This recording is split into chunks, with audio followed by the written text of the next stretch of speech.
Hi everyone, here's some Skullbusters, and today I've got a tune for the Mercedes Sauber C9 800 pp, and it'll take you around Sardegna in 24 minutes. Similar lap times to the Porsche 962, but it is still a good car to drive.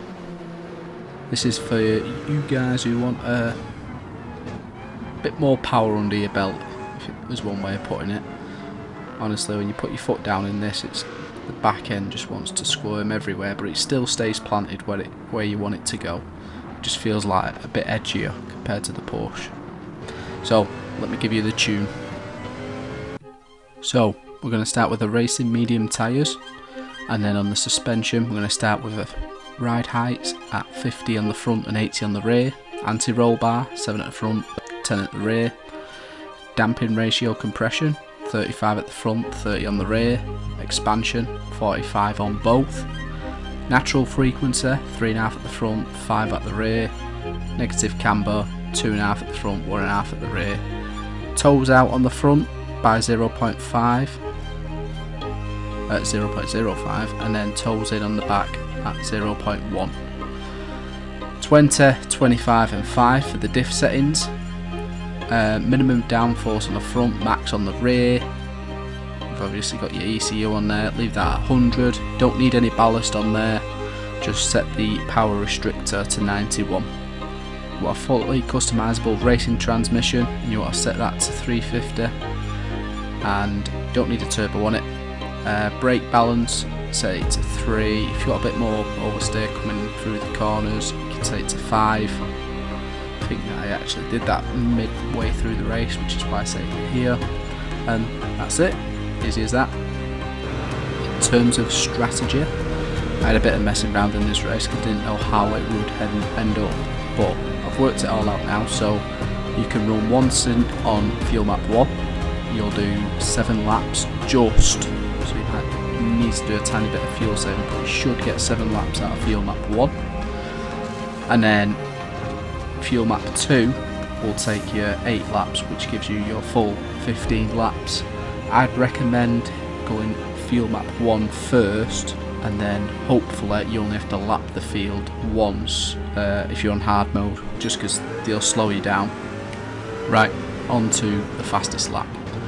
So we're coming round the last bend here, full throttle, fuel map 1, and this is going to be a 1:31.8. So it's similar to driving as the Porsche, so we're going to keep over to the right hand side, brake just before the 100 metre mark, letting the car roll around the corner, and then getting on the power as soon as you start straightening up. Full throttle through the chicane, and then we're going to take it down to the second chicane, braking around the bunker mark, and then just holding a bit of trail braking, and again just letting the car roll around the corner for the second part, and then full throttle down to the first hairpin. Braking just after the 50 metre mark, and then a bit of trail braking, and then on the accelerator as you come out the corner, careful not to oversteer.